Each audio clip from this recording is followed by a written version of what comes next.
तो दोस्तों आज हम लोग न्यूटन्स लॉ ऑफ मोशन में आइडियल पुली के बारे में पढ़ने वाले हैं और इससे संबंधित जितने भी सवाल होंगे भर भर के सवाल हम लोग इससे संबंधित करने वाले हैं। और बल्कि यार अगर मैं सही बताऊं तो सवाल जो होने वाले हैं वो अभी तक जितना भी हम लोगों ने फंडे पढ़े हैं न्यूटन्स लॉ ऑफ मोशन में, चाहे वो एफबीडी कैसे बनाते हैं, नॉर्मल कॉन्टैक्ट फोर्स क्या होता है, टेंशन फोर्स क्या होता है, टेंशन फोर्स क्या होता है और एक्सीलरेटेड सिस्टम को किस प्रकार से डील करते हैं और ट्रांजिशनल इक्विलिब्रियम के सवालों किस प्रकार डील करते हैं, ये सारी चीज जितने भी कॉन्सेप्ट अभी तक हम लोगों ने न्यूटन्स लॉ ऑफ मोशन में पढ़े हैं उन सभी का इस्तेमाल होगा, लेकिन थोड़े से अपग्रेडेशन थोड़ा सा अपग्रेड किया जाएगा। इसमें आइडियल पुली को भी इंक्लूड करा जाएगा।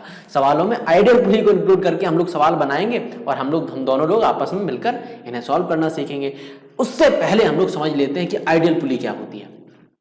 तो आइडियल अगर पुली को सबसे पहले मैं फील कराऊं तो आपने कहीं कुआं देखा हो, कुआं पर जिस पर रस्सी लगी होती है और रस्सी अगर खींचने पर जैसे बाल्टी नीचे एक छोर पर रस्सी के एक छोर पर बाल्टी बंधी होती है, एक छोर पर कोई व्यक्ति है जो नीडेड व्यक्ति है जिसे पानी चाहिए वो खींच रहा होता है, जो रस्सी होकर जाती है जिस रिंग से उसे ही हम लोग बोलते हैं पुली। लेकिन फिजिक्स में पुली की जो आइडियल पुली की डेफिनेशन बिल्कुल अलग है।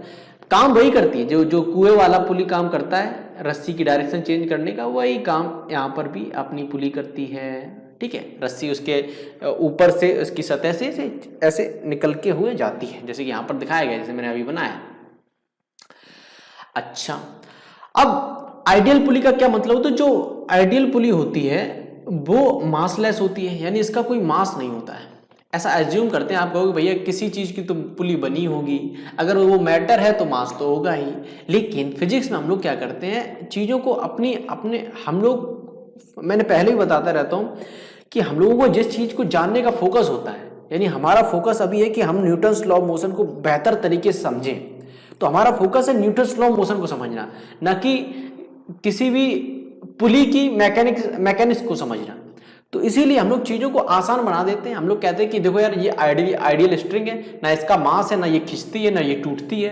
देखो यार ये आइडियल पुली है, ना इसके पास मास है और ना ये रस्सी और इस पुली के बीच में फ्रिक्शन है। जब ये फिसलती है, जब ये रस्सी इस पुली पर फिसलेगी तो उसके बीच में कोई फ्रिक्शन नहीं होगा। कुएं वाली पुली में क्या होता है कि वो पुली घूमने लगती है, रस्सी के साथ वो पुली घूमने लगती है। लेकिन ये जो अपनी फिजिक्स वाली पुली है, जो आइडियल पुली है, ये जो फिसलती है, इस पर रस्सी फिसलती है, ये जो है एकदम हिंज रहती है, जाम रहता है। ये पूरी जो चीज है, ये गोलाकार चीज है, बिल्कुल जाम रहती है। इसके ऊपर रस्सी फिसलती है और फिसलन बिल्कुल स्मूथ होती है, कोई फ्रिक्शन नहीं होता है। नो फ्रिक्शन इन बिटवीन रस्सी एंड पुली, स्ट्रिंग एंड पुली। ठीक है दोस्तों, मासलेस और स्ट्रिंगलेस, ये होती है आइडियल पुली। अच्छा, अब सीधी बात, अगर फ्रिक्शन नहीं है तो रस्सी तो एक ही है, एक ही रस्सी है, तो टेंशन इस पर भी सेम होगा और यहां पर भी टी टेंशन होगा।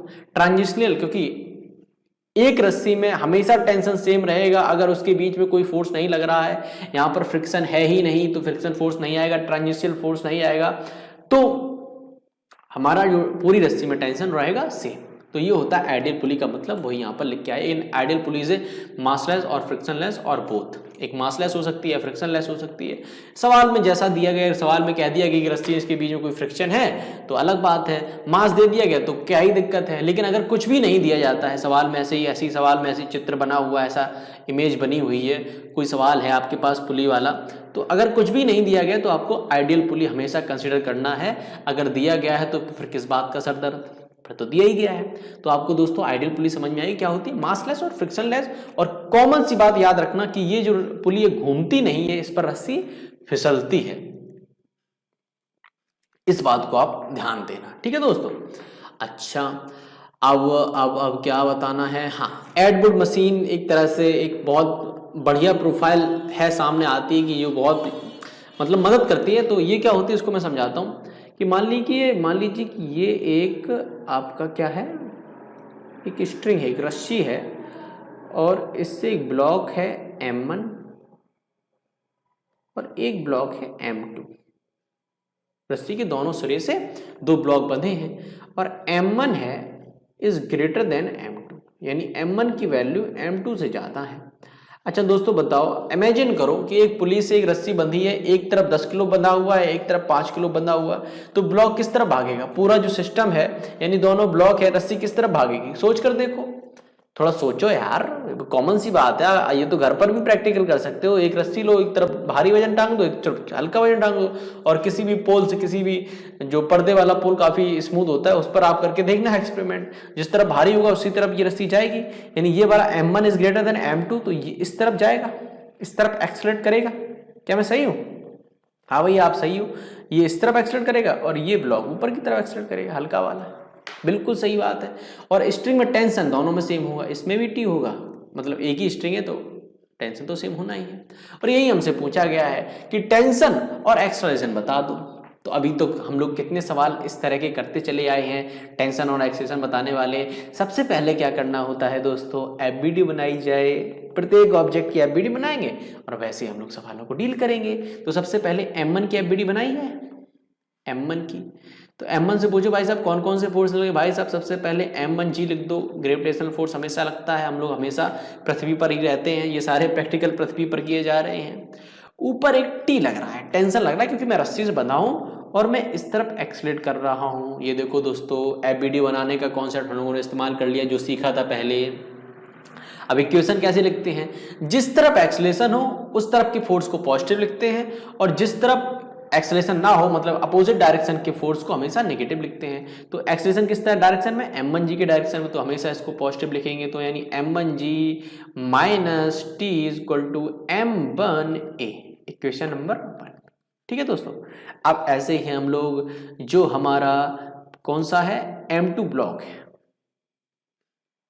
m2 ब्लॉक है, इससे पूछो। सबसे पहले लिख दो भाई साहब कि मेरे ऊपर ग्रेविटेशन फोर्स लग रहा है नीचे की तरफ, ऊपर की तरफ हमारे ऊपर टेंशन लग रहा है, लेकिन मैं ऊपर की तरफ एक्सलेट कर रहा हूं। यहां से देख सकते हो, अगर तुम ऊपर की तरफ एक्सलेट कर रहे हो तो टी को हमें पॉजिटिव लिखना पड़ेगा और m2g को negative equal to m2a, equation number 2। ठीक है दोस्तों। अब हमें क्या करना है, हमें क्या निकालना है, हम लोग एक्सेलरेशन निकालें या टेंशन निकालें। सबसे पहले हम लोग निकालना चाहेंगे एक्सप्रेशन, तो हम इसको सॉल्व कर लें। जब हम लोग इसको सॉल्व करेंगे डायरेक्ट इसको जोड़ ही देते हैं तो टी से टी कैंसिल आउट हो जाएगा। तो m1g minus m2g is equal to m1a plus m2a। ठीक है दोस्तों, हमने क्या किया है यहाँ पर, अगर आपको मैंने मन में ही कर लिया कैलकुलेशन, अगर आप यहाँ पे अलग रखोगे टी से टी कैंसिल आउट हो जाएगा, या फिर आप ऐसा करिए टी की वैल्यू यहाँ पर एक में पुट कर दीजिए, यही लाइन निकल के आएगी। मैंने डायरेक्ट यहाँ से टी से टी कैंसिल कर दिया, दोनों को ऐड कर दिया तो हमारे पास ये आया।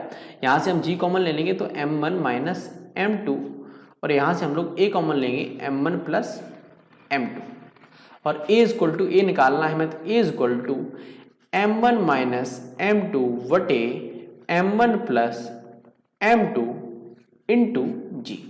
ये हमारे पास आया एक्सेलरेशन की वैल्यू। अब ऐसे ही आप टेंशन की वैल्यू निकाल सकते हैं। क्या करना होता है, सिर्फ एक की वैल्यू को यहाँ पर पुट कर देना है, टेंशन की वैल्यू आपके पास आ जाएगी। करके देखते हैं दोस्तों, अगर आप खुद करके देखिएगा दोस्तों। मैथ है कि मैथ है, थोड़ी सी मैथ है, थोड़ा कष्ट करना। एक की जगह आप ये वैल्यू रखिएगा, टी की वैल्यू आपके पास निकल के आएगी 2m1 m2 upon m1 plus m2 into g. G आता है क्या,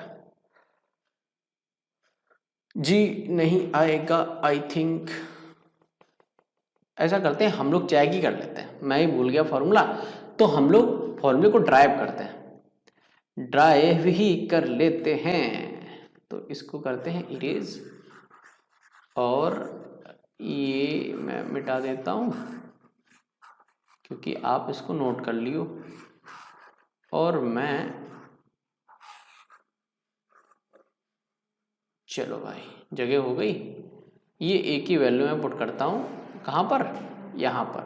तो m1g माइनस m1, ए की वैल्यू क्या है m1 m2 upon m1 plus m2 into ji is equal to T. मैंने m1 को इधर ले आया था और मैंने ए की वैल्यू तुरंत रख दी शॉर्ट में थोड़ा। ठीक है, अब क्या करना है, इसको यहाँ रख दो, तो ये हो जाएगा m1g प्लस, एक्चुअली होगा m1 square G plus m1 m2 g minus m1 square g plus m1 m2 g is equal to t upon में मैं लिखना भूल गया m1 प्लस m2। ओके दोस्तों, अब यहां से ये कैंसिल आउट हो जाता है आपका, ठीक है। अब ये हो गया आपका ये m1 m2 g यानी 2m1 m2 upon m1 plus m2 into ji is equal to T. तो भाई साहब जी था, मैंने सही लिख रहा था मैं फॉर्मूला, तो इस तरह से आ जाएगा, कोई बड़ी बात नहीं, हम लोगों ने सॉल्व कर लिया। अच्छा, अब ये रिजल्ट आप याद रखें तो ज़्यादा बेहतर है। ये रिजल्ट आपके एक्सप्रेशन इस तरह की आपको कोई भी सिचुएशन मिले, इस तरह की कोई भी सिचुएशन मिले, बहुत बार मिलती है, बहुत ये मदद करेगी आपको, ये तो बहुत मदद करने वाली है। तो हमेशा याद रखें, जब भी एडवर्ड मशीन वाली सिचुएशन आपको मिले तो याद रखें कि जो भारी हमेशा, और ये जरूर याद रखें कि m1 is greater than m2, तो हमेशा जो बड़ा हो उसे पहले रखना है। एक्सेलरेशन चाहिए ये वाला फॉर्मूला लगाओ, टेंशन चाहिए ये वाला फॉर्मूला लगाओ, याद कर लो, कोई बड़ी बात नहीं है। ओके, अब हम लोग यहाँ के इसके सवाल करते हैं, पुलिस से संबंधित कुछ सवाल करते हैं। ये रिजल्ट आप याद रखने लायक है, दो तीन बार करेंगे आपको याद हो जाएगा। कैसे याद करोगे? a is equal to m1 minus m2 upon m1 plus m2 into g, t is equal to 2m1 m2 m1 plus m2 into g। इस तरह से याद रखना है, मैं साफ कर देता हूं, ठीक है। Two block connected to a pulley as shown, find the acceleration of both the block and tension in string. मतलब दोनों ब्लॉक्स का एक्सेलेरेशन बताओ और टेंशन भी आप बता दो स्ट्रिंग में। मैं डाटा ले लेता हूँ सुंदर सा, इसका मैं लूँगा 10 kg, इसको मैं लूँगा 5 kg। अब यार ये 10 kg है, ये 5 kg है, किस तरफ भागेगा? इस तरफ भागेगा। अब चाहे जिस तरफ आप भागते हुए मान लें, मैं तो कहता हूँ आप मैथ पर विश्वास रखें। अगर आप उल्टा भी अगर आप कहोगे कि ये ऊपर भागेगा तो कोई दिक्कत नहीं है, माइनस में आपका एक्सेलेरेशन की वैल्यू आ जाएगी, ठीक है। लेकिन अगर आपको कॉमन सेंस यूज करना है तो अच्छी बात है कि आपने कहा ठीक है इस तरफ भागेगा तो इस तरफ इसका एक्सेलेरेशन होगा, एक्सेलेरेशन। और यहाँ पर टेंशन, आइडियल पुली है क्योंकि पुली के बारे में कोई जिक्र है ही नहीं, तो पुली तो आइडियल मानेंगे। पूरी स्ट्रिंग में टेंशन सेम है। टेंशन और एक्सेलेरेशन बताएं भाई साहब, कैसे करोगे? कैसे करोगे? स्वाभाविक सी बात है, क्या करना पड़ेगा? हम लोग एफबीडी के साथ जाएंगे, तो एफबीडी एक एक की बनाएंगे सबसे पहला काम। नहीं तो यार ऐसा करते हैं, आप एक एक की एफबीडी बनाकर आप सॉल्व करियो, मैं आपको एक अच्छा तरीका बताता हूँ सॉल्व करने का। आप खुद सोच के देखो कि इस पर कितना फोर्स लग रहा है, mg लग रहा है, जो कितना होगा 100 न्यूटन होगा, ठीक है दोस्तों, 100 न्यूटन होगा। अब यहाँ पर कोई फोर्स लग रहा है क्या? ना, कोई फोर्स नहीं है। ये तो नॉर्मल फोर्स बैलेंस कर लेगा, इसका mg होगा, इसका तो ये सरफेस पर रखा है किसी, इसका mg तो नॉर्मल फोर्स बैलेंस कर लेगा। तो पूरा अगर पूरे को हम लोग सिस्टम मांगने और टी को हम लोग इंटरनल फोर्स की तरह से कंसिडर कर लें तो कुछ इस प्रकार की कंडीशन है, 5 kg ब्लॉक और 10 kg ब्लॉक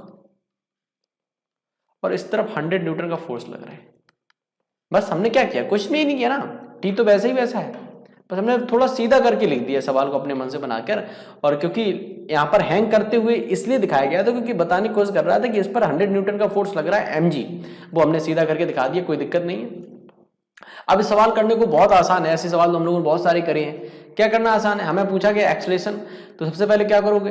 पूरे सिस्टम को मान लोगे आप, क्या पूरे सिस्टम, पूरे टी को हम लोग इंटरनल फोर्स की तरह कंसिडर करें, पूरे सिस्टम को एक ऑब्जेक्ट मान लेंगे, तो 15 kg वजन है और 100 न्यूटन का एक्सटर्नल फोर्स लग रहा है, तो F इक्वल टू ma, तो A equal to F upon A यानी 100/15।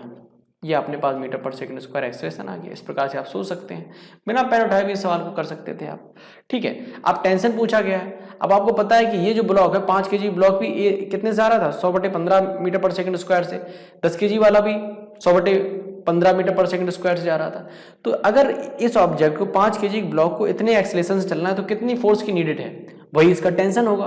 तो T इक्वल टू 5 × A यानी कि 100/15 जो कि होगा T इक्वल टू 100/3 न्यूटन। तो ये टेंशन की वैल्यू होगी। इस तरह से हम लोग सवाल को अप्रोच करेंगे। नहीं तो आप एफबीडी के साथ जा सकते हैं, अगर आपको इसमें कुछ खराबी लग रही है समझने में, तो एफबीडी बनाओ, 5 kg की एफबीडी बनाओ, 10 kg की एफबीडी बनाओ, 2 इक्वेशन बनेंगे, सॉल्व करो, आंसर आ जाएगा। हाँ, लेकिन पिछली बार जो हमने एडवर्ड मशीन में जो फॉर्मूला पढ़ा तो वो यहाँ नहीं लगेगा, वो यहाँ तभी लगता जब ये जो ब्लॉक हो ये भी हैंग कर रहा होता, ये भी अंडर ग्रेविटी होता, तब वो फॉर्मूला लगाते हैं। ये अंडर ग्रेविटी नहीं है, ये रखा है किसी एक सरफेस पर और एक ही केवल हैंग कर रहा है, तो वो फॉर्मूला नहीं लगेगा। यहाँ पर हमें अपनी अप्रोच, जो अपना कॉन्सेप्ट है एफबीडी बनाकर सॉल्व करने वाला, उसके साथ जाएंगे। नहीं तो अगर आपका दिमाग थोड़ा बढ़ चुका है, बड़ा हो चुका है, आप सोच सकते हैं ज़्यादा, तो आप इस तरह की प्रोफाइल बनाकर भी सॉल्व कर सकते हैं। अगला सवाल है, तो सवाल के मैं नंबर्स कुछ डाल देता हूँ। पहले इसको मैं 1 kg रखूँगा, इसको 2 kg रखूँगा, इसको मैं 3 kg रखूँगा, ठीक है। अच्छा जी, अब सवाल में tension in string, acceleration of block और हिंज, रिएक्शन फोर्स बाई पुली 1, तो पुली 1 ये वाली मैं मान लेता हूँ, ये पुली 2 मान लेता हूँ। चलो दोस्तों, सबसे पहले टेंशन इन स्ट्रिंग कैसे बताओगे? टेंशन कैसे बताओगे दोस्तों? बताओ क्या क्या करना है। यहाँ पर आप 2 स्ट्रिंग है, यानी कि दोनों स्ट्रिंग में टेंशन अलग अलग होगा। पहली स्ट्रिंग कौन सी है? ये, इसको मैं T1 मान लेता हूँ, ये ले भाई T1। ये स्ट्रिंग को मैं T2 मान लेता हूँ, ये स्ट्रिंग को मैंने T2 मान लिया। अब हमें क्या करना है? एफबीडी बनाने का काम करना है। या फिर सबसे पहले आप फोर्सेस को रिप्रेजेंट कर दो कि यहाँ पर 30 न्यूटन है, 30 न्यूटन लगेगा क्योंकि 3 kg का ब्लॉक है, अंडर ग्रेविटी हम लोग हैं, और यहाँ पर 20 न्यूटन का फोर्स लगेगा। मैं तो कहता हूँ जो मैंने पहले आइडिया बताया था कि इसको पूरा सीधा करके यहाँ लिख लो, चीज़ें थोड़ी आसान लगने लगेंगी। तो रख के देखते हैं। तो सबसे पहले हम लोग लिखेंगे 2 kg का ब्लॉक, फिर लिखेंगे 1 kg का ब्लॉक, और फिर से लिखेंगे हम लोग 3 kg का ब्लॉक। और यहाँ पर लग रहा है 30 न्यूटन, इस तरफ लग रहा है 20 न्यूटन। अच्छा यार देखो, यहाँ पर 30 न्यूटन इस तरफ लग रहा है, 20 न्यूटन इस तरफ लग रहा है, तो नेट कितना लग रहा होगा? नेट कितना लग रहा होगा? 10 न्यूटन। तो यहाँ पर मैं इसको काट कर लिख देता हूँ, मैं मिटा देता हूँ। I have facility to remove this thing very gently। तो ये हो गया 10 न्यूटन नेट, ठीक है। इस तरह सोच सकते हैं क्योंकि इस तरफ 30 था, इस तरफ 20 था, तो नेट कितना था? 10 इस तरफ लग रहा है, तो 10 न्यूटन का टोटल फोर्स लग रहा है पूरे सिस्टम पर। हमसे पूछा गया एक्सेलरेशन, तो एक्सेलरेशन पूछेगा, पहले हम पूरे को मान लेंगे एक सिस्टम, इसको हम लोग कंसिडर कर लेंगे एक सिस्टम। जब एक सिस्टम कंसिडर तो टोटल मास कितना होगा? टोटल मास होगा 6 kg। तो 6 kg होगा, F equal to m into a, तो A equal to F upon a, यानी 10/6, यानी A equal to 5/3 metre per second square. ये भाई एक्सेलरेशन आ गया जो हमसे पूछा गया था, तो ये तो जवाब हमारे पास हो गया। अब हमसे टेंशन पूछा गया, तो ये अलग अलग स्ट्रिंग्स हैं, तो इस पर मैं माना था T2, इस पर माना था T1। तो एक्सेलरेशन कितना होगा? तो एक्सेलरेशन के लिए आपको जाना पड़ेगा, थोड़ा और मेहनत करना पड़ेगा, यहाँ पर आपको एफबीडी बनाना पड़ेगा। तो सबसे पहले T2 से पूछ लो यार, T2 से पूछ लो। T2 कह रहा है कि देखो भाई, मैं 2 kg का मेरा वजन है, T2 मुझे खींच रहा है, ठीक है। मेरा एक्सेलरेशन है 5/3 मीटर पर सेकेंड स्क्वायर, तो मेरे ऊपर T2 कितना लगा रहा होगा? ऊपर सीधी बात, T2 इक्वल टू 2 इंटू 5/3, जो कि होगा 10/3 न्यूटन। ये फोर्स हमारे ऊपर लग रहा है। T2 की वैल्यू, जो T2 स्ट्रिंग है, इस पर कितना टेंशन है? 100/3 न्यूटन। अब ऐसे ही आप इसका भी T1 का भी निकालो। कैसे निकालोगे? तो 1 kg का आप लगाओ, 1 kg का एफबीडी बनाओ, ठीक है। इस पर लग रहा है T1 इस साइड, और इस तरफ लग रहा है 10/3 न्यूटन, जो कि अभी हम लोगों ने निकाला T2। तो इस तरफ ये एक्सीलरेट कर रहा है, तो T1 minus 10/3 equal to 1 into a, यानी कि 5/3। तो T1 equal to 5/3 plus 10/3 equal to 15/3। तो T1 की वैल्यू आई हमारे पास 15/3 न्यूटन। तो इस तरह से हम लोग अप्रोच करेंगे सवालों को, ठीक है। अब जब हम लोग इस तरह की प्रोफाइल बनाना सीख जाते हैं, तो हमारे लिए बचा क्या है? हम लोग पहले वाला सवाल है। अब आप एक चीज समझ रहे हो कि पुली का काम क्या है? पुली सिर्फ डायरेक्शन चेंज कर रही है, सिर्फ डायरेक्शन चेंज करने का काम कर रही है पुली, और कुछ नहीं कर रही है। सवाल तो अपना वैसा ही रह रहा है, ठीक है। अच्छा, पूछा गया हिंज रिएक्शन फोर्स बाय पुली 1। पुली 1 से हिंज रिएक्शन कितना मिल रहा है? अब हिंज रिएक्शन का क्या मतलब है? अब सोचो दोस्तों कि एक पुली है, मैं यहाँ सफाई कर देता हूँ पूरी तरह से ना करूँ, आप इसको नोट करना चाहें कर लें। दोबारा करने के लिए मैंने पूरा साफ ही कर दिया। ओके, क्यों साफ कर दिया? तो मैंने डाल दिया, लेकिन फिर भी हमें T1 की वैल्यू याद है। T1 की वैल्यू थी शायद 15/3 न्यूटन, ठीक है। अब यार हिंज का क्या मतलब है? देखो ये पुली है, ये देखो पुली ऐसी, और इस पुली को हिंज कौन करे, पकड़े कौन है? ये जो डंडी है वही तो पकड़े हुए है इस पुली को, और इस पुली पर दो फोर्स लग रहे हैं, एक T1 रस्सी लगा रही है यहाँ पर, एक T1 ही, एक ही रस्सी है ना दोनों तरफ, तो दोनों T1 फोर्स लगा रही हैं। तो ये टोटल इस पर रिजल्टेंट फोर्स कितना आया होगा, इस पर रिजल्टेंट फोर्स कितना आएगा? कॉमन सेंस वाली बात है, थोड़ी सी ट्रिग्नोमेट्री लगानी, कितना आएगा करके देख लो, करके देख लो। ये है 45 डिग्री, ठीक है, ये 45 डिग्री है। आपको ये रिजल्टेंट चाहिए तो मैं इसको मान लेता हूँ थोड़ी देर के लिए एफ मान लेता हूँ। आपको ये चाहिए तो आप कॉस लगाइए, कॉस 45, कॉस 45 की वैल्यू क्या होती है? ए अपॉन के। ए कितना है? T1 है, और एफ हमें निकालना है, तो cos 45 1 upon root 2 T1 upon F, तो F equal to T1 root 2। तो ये जो रिजल्टेंट की वैल्यू आएगी वो क्या आएगी? T1 रूट 2, और T1 की वैल्यू कितनी है? 15/3। तो जो भी अपना हिंज फोर्स है, हिंज रिएक्शन फोर्स है, जो रिएक्शन फोर्स है वो कितना, किसी वाली कितनी आएगी? 15/√3 रूट 2 है, तो गुणे रूट 2, ठीक है, ऐसे लिख लो 15 गुणे √2/3 न्यूटन। ये आएगा हिंज रिएक्शन फोर्स का मतलब। ओके, आगे बढ़ते हैं कि two blocks are pulled on a inclined plane side by passing over a pulley, find the tension in string acceleration of the block. Okay दोस्तों, ये भी सवाल कोई बकवास सवाल है, कोई बड़ी बात नहीं हम लोगों के लिए। मैं नंबरिंग कर देता हूँ कि कितने कितने किलो के हैं। मैं इसको 10 किलो का कर देता हूँ, और इसको करना चाहूँगा मैं कितना कर देता हूँ, इसको मैं करूँगा कितना कर दूँ, 2 kg कम कर दिया, ठीक है कोई नहीं, 2 kg ठीक है। अब स्वाभाविक सी बात है 10 kg की तरफ ये झुकेगा, और मैं एंगल लिखना भूल रहा हूं, तो मैं एंगल 37 लिखूंगा, my favourite angle 37 degree. Okay 37 degree. अच्छा जी, नहीं, इस तरफ भी 37 नहीं करते हैं, इस तरफ थोड़ा अलग करते हैं, इस तरफ 53 रखते हैं, है ना दोस्तों, मजा आएगा।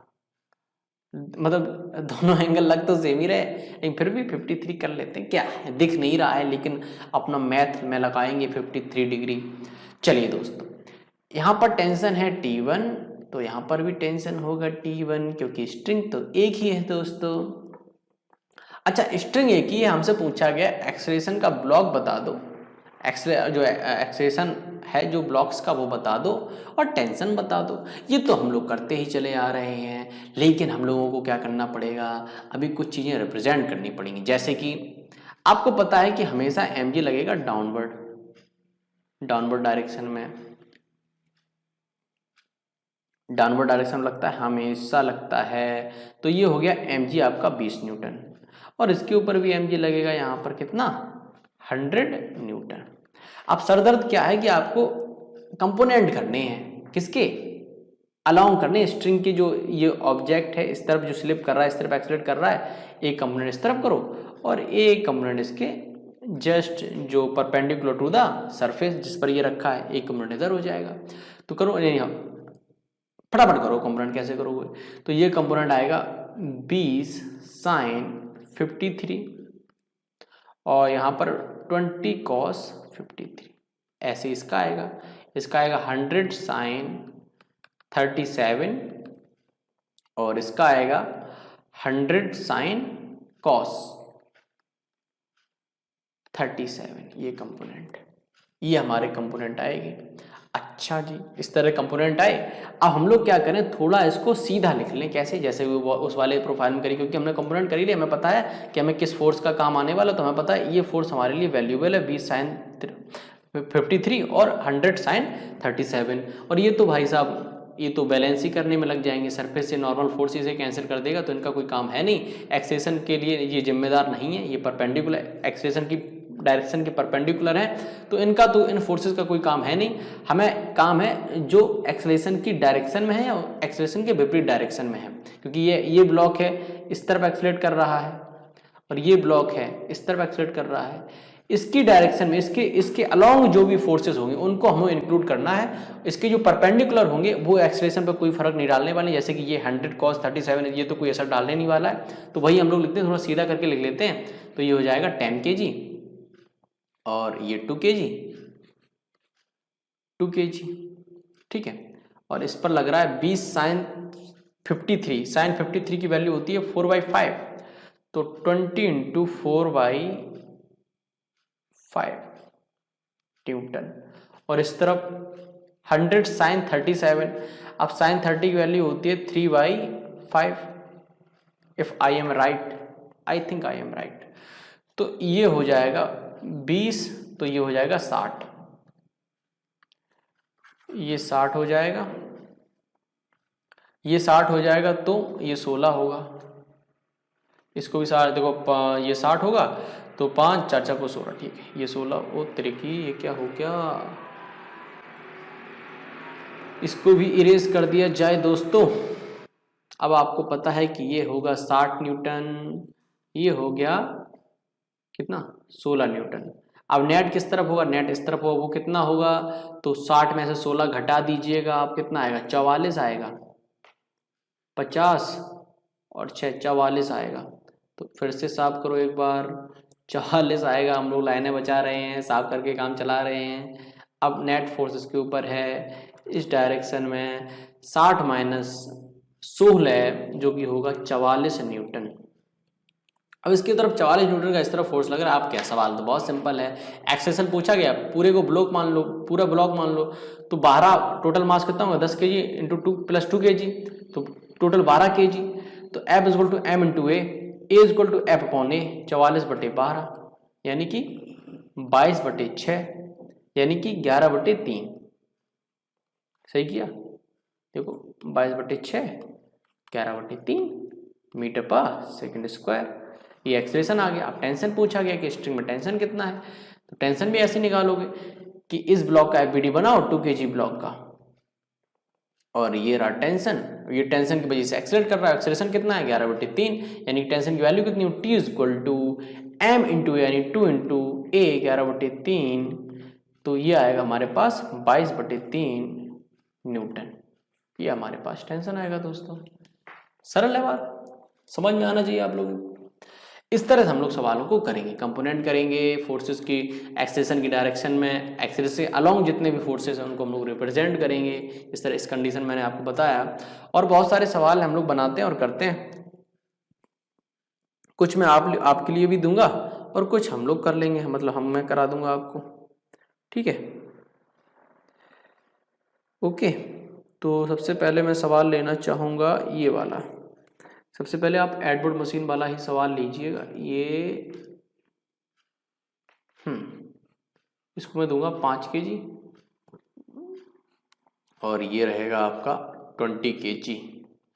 और सवाल मेरा ये है आपसे कि दोस्तों हमें एक्सेलरेशन बता दो और टेंशन बता दो, तो कैसे करोगे, याद रखो हमेशा फॉर्मूले को कि A इज इक्वल टू कौन सा बड़ा है, ये वाला बड़ा है, यानी कि 20 माइनस यानी m1 माइनस m2 यानी कि 5 बटे m1 प्लस m2 यानी 20 प्लस 5 25 इंटू a जो कि कितना है इंटू g एक्चुअली में वो कितना है 10 है, तो ये हो जाएगा 15/25 यानी 3/5, तो 30/5 यानी 6 metre per second square.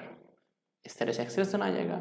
Tension पूछा जाए, इसमें टेंशन कितना होगा, इस स्ट्रिंग में टेंशन कितना होगा दोस्तों, ये इस तरफ भाग रहा होगा नीचे की तरफ ए, इस तरफ ए, टेंशन कितना होगा, टेंशन के लिए सीधा फॉर्मूला याद रखो 2m1 m2 यानी 2 गुणे 5 गुणे 20 यानी 40 पंचे 200, m1 प्लस m2 यानी 25 इंटू जी यानी कि 10, काट दीजिएगा इसे 2 25 40 80 न्यूटन, 80 न्यूटन, हाँ मैंने 40 को लिखा, फिर 80 लिखना चाहिए, 80 न्यूटन आया दोस्तों, 80 न्यूटन टेंशन फोर्स। कितना सरल सवाल था।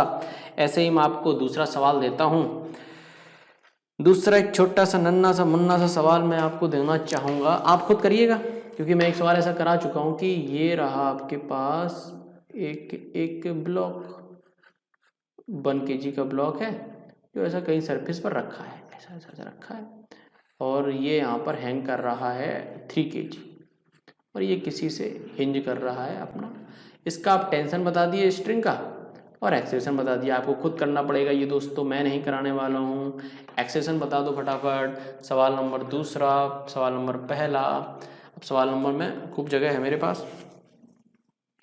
सवाल नंबर मैं आपको और देना चाहूँगा अच्छे, जैसे कि ये एक सवाल हमारे दिमाग में आया है, ये वाला मैं करा देता हूँ। अच्छा सवाल है कि 37 डिग्री का एंगल है इस इंक्लाइंड का और यहाँ पर एक ब्लॉक रखा है 10 kg का और ये एक पुली लगी है और पुली के द्वारा भी एक मास हैंग कर रहा है 20 kg का। ठीक है, अब मैं केजी नहीं लिख रहा हूँ, सिर्फ नंबर लिख दिया, आप समझ जाइए कि केजी में, मास केजी में दिए गए हैं। ओके, सवाल नंबर तीसरा है, टेंशन पूछा गया है, ब्लॉक्स का एक्सेलरेशन पूछा गया है। दोस्तों कुछ भी बड़ी बात नहीं, हम लोग ऐसे सवाल कर चुके हैं। आपसे सीधी सी बात है, किस तरफ एक्सेलरेट कर रहा होगा, इस तरफ एक्सेलरेट कर रहा होगा। टेंशन पूछा गया है और एक्सेलरेशन भी पूछा गया है। क्या हम लोग एडवर्ड मशीन वाला फॉर्मूला लगाएंगे? दोस्तों ऐसी मूर्खता बिल्कुल मत करना, गंदे बच्चे लोग ये। हम लोग क्या करेंगे, हम लोग सबसे पहले कंपोनेंट करेंगे फोर्सेस के। तो इस पर तो कोई कंपोनेंट करना नहीं है, इस पर तो सीधे नीचे की तरफ एक्सेलरेशन की डायरेक्शन में, एक्सेलरेशन के अलोंग ही जो ग्रेविटेशन फोर्स लग रहा है यानी कि 200 न्यूटन का।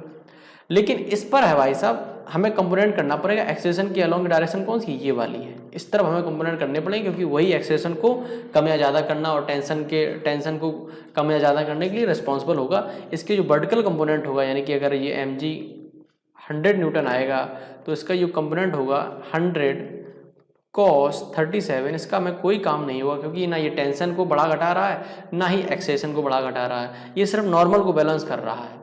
और ये वाला जो कंपोनेंट है 100 sin 37, इसका काम है दोस्तों, ये एक्सेलरेशन के अलोंग है, ये टेंशन के अलोंग है। अच्छा, तो ये हमारे पास आ गया। तो 100 sin 37 की वैल्यू होगी, sin 37 वैल्यू होती 3/5, तो 5, 20, 3, 60 न्यूटन। मैं सही हूँ? देखो 3/5 और 5 से ये 20, 500, ठीक है, 20 ये 60 न्यूटन। 60 न्यूटन फोर्स लग रहा है। अब इसको थोड़ा सीधा करके लिख लो आप, 10 kg और ये टेंशन यानी स्ट्रिंग और 20 kg। इधर लग रहा है 200 न्यूटन, इधर लग रहा है 60 न्यूटन। तो नेट कितना लग रहा है, एफ नेट हो जाएगा 200 - 60 यानी कि 140 न्यूटन। इस तरफ एक्सेलरेट करेगा क्योंकि नेट फोर्स इस डायरेक्शन में है। टेंशन हमसे पूछा गया, एक्सेलरेशन पूछा, सबसे पहले एक्सेलरेशन निकाल लो। तो पूरे ब्लॉक को एक कंसीडर, पूरे सिस्टम को एक ब्लॉक कंसीडर कर लो तो टोटल वजन कितना हो जाएगा, 30 न्यूटन, 30 kg। तो हमें चाहिए एक्सेलरेशन, तो A = F नेट जो कि 140 है और टोटल वजन कितना है 30, तो 14/3, 14/3 मीटर/सेकंड² हमारा एक्सेलरेशन है। टेंशन निकालोगे तो इस ब्लॉक का वीडियो बनाओ। तो ये ब्लॉक कह रहा है कि भाई साहब हमसे T लग रहा है और मेरा वजन 10 kg का है और मैं एक्सेलरेट कर रहा हूँ 14/3 मीटर/सेकंड² से। तो टेंशन की वैल्यू होगी T = M × A, यानी M 10 है इसका और A कितना है 14/3 यानी 140/3 न्यूटन। ये हमारे पास टेंशन आ गया, ये एक्सेलरेशन आ गया। इस तरह से हमें सवालों को अप्रोच करना है, सवालों को हल करना है। ऐसा ही मैं आपके लिए भी एक सवाल बना देता हूँ क्योंकि आप अच्छे बच्चे हैं, ठीक है। तो सबसे पहले मैं आपके लिए वैसा ही सवाल बनाता हूँ, लेकिन डाटा मैं अलग लिख देता हूँ, इंक्लाइंड प्लेन वाला, और थोड़ा और मैं बड़ा कर देता हूँ सवाल। थोड़ा मेहनत करिएगा दोस्तों, ये सवाल अगर आप देख रहे हैं तो ज़रूर करिएगा। 1 kg और ये 2 kg, ये लगा पुली, ये लगा रस्सी स्ट्रिंग और ये हमारा लगा 10 kg और ये 5 kg। मैंने सवाल को बढ़ा दिया है बस। स्ट्रिंग में आपको ज़्यादा एफबीडी बनाने पड़ेंगे, आपको बनाने पड़ेंगे और कंपोनेंट भी करने पड़ेंगे। थोड़ा सोचना होगा दोस्तों। अब आपको क्या करना है, ये मैं 37 दे देता हूँ। आपको टेंशन कितनी स्ट्रिंग है, 3 स्ट्रिंग है। टेंशन बताओ सभी में, एक्सेल सभी बताओ। फटाफट ये काम करके आप दिखाइएगा। सवाल नंबर चौथा है ये, और मैं आपको देना चाहूँगा एक सवाल ये वाला, एक दे देता हूँ बेंच वाला, कि ये एक पुली है, ये एक पुली है, जो अभी हम लोगों ने ऐसा करा भी था। इसको मैं 1 kg दूंगा और इससे कनेक्टेड एक और ब्लॉक है नीचे की तरफ, इसको मैं 2 kg दे देता हूँ और ये कनेक्टेड है 10 kg। बताओ भाई, टेंशन और एक्सेलेरेशन बताओ फटाफट। ये इस तरफ एक्सेलेरेट कर रहा होगा। टेंशन और एक्सेलेरेशन बताओ। Question number 5। क्वेश्चन नंबर 6 एक मैं आपको देना चाहूंगा, ठीक है, कैसा दूं, थोड़ा बड़ा कर देते, ऐसे इसी में हो जाएगा। ये सवाल कर लो, ये सफिशिएंट है, ये सारे फंडे आपको क्लियर करा देगा। तो इतना ही रखते हैं, ज़्यादा सवाल है क्या है, आपको बस ये सवाल कर लो, इसको समझ लो, सब कुछ हो जाएगा आपको, इसी में सब कुछ हो जाएगा। ठीक है, हाँ, तो इस प्रकार से हम लोगों ने पुली के सवालों को हल करना सीखा दोस्तों। चलिए दोस्तों, बाय बाय।